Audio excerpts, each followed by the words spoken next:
ele é da Rede Gaúcha Sat. Ele já fez, inclusive, o programa, na época era correspondente em Ipiranga, né, transmitiu ao vivo aqui de Tupã, o Leandro Stout, naquela época. Foi um dos responsáveis pela inovação do correspondente Ipiranga, hoje correspondente Gaúcha Resfriar, né? É isso, Gaúcha Resfriar, que voltou agora a programação. Durante os outros dias a Rede Gaúcha Sat estava com uma programação só, com 24 horas só com a questão da enchente, agora voltou um pouco a programação.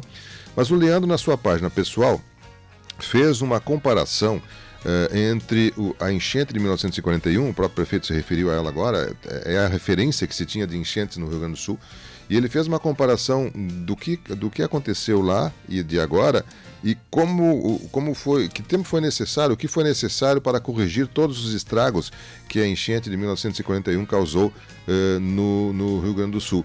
Ele publicou isso na página pessoal dele, é da autoria dele também, e nos deu autorização para a gente veicular isso também. É uma informação interessante, uma curiosidade para a gente saber como é que o Rio Grande lidou com aquela enchente de 41. Saiba quanto tempo durou a enchente do Guaíba em 1941. Até a calamidade vivida agora, a grande enchente de 41, era a maior da história do Rio Grande do Sul. O estado estava com 3.300.000 moradores, sendo 272 mil em Porto Alegre. Os temporais começaram em 10 de abril e castigaram as cidades gaúchas por 35 dias. Depois de causar destruição no interior do estado, o Guaíba invadiu Porto Alegre, uma cidade ainda sem os diques e o Muro da Mauá. No final de abril, áreas da cidade já enfrentavam os alagamentos nos dias chuvosos.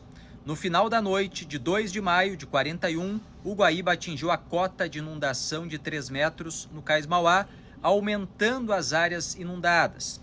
O pico da enchente na cidade foi em 8 de maio, com a marca de 4 metros e 76 centímetros. Porto Alegre já estava sem luz devido ao alagamento da usina do gasômetro.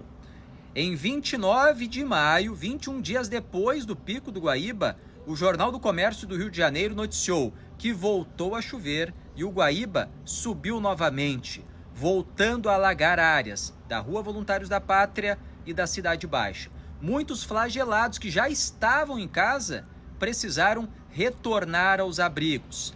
Em 3 de junho, o Diário da Noite, também do Rio de Janeiro, publicou que 3.500 pessoas ainda estavam nos abrigos em Porto Alegre. Com a chuva, continuavam os alagamentos em pontos como Rua dos Andradas e Rua Voluntários da Pátria. O Guaíba só voltou a ficar abaixo dos 3 metros, que é a cota de inundação, 32 dias depois do pico da enchente. Como será em 2024? É uma pergunta que todos fazem. A redução do nível depende de fatores como direção do vento, escoamento pela Lagoa dos Patos e o volume de chuva das próximas semanas na bacia hidrográfica. O certo é que será uma redução lenta, com possibilidade de repiques, ou seja, novas altas. E a água que está dentro da cidade, além da importância de baixar o nível do Guaíba, nós dependemos muito da retomada das bombas do sistema de drenagem. Com elas funcionando, a cidade pode ficar seca mais rapidamente. Vamos seguir acompanhando para saber quanto tempo depois, agora em 24, quando o Guaíba chegou a 5,35 no último domingo, dia 5 de maio, chegaremos aos 3 metros lá em 41, 32 dias. Tomara que consigamos muito antes em 2024, mas dá uma ideia de como foi aquela grande enchente. Não tinha visto ainda em lugar nenhum. O Leandro compartilhou conosco essa informação e autorizou a gente a veicular, né?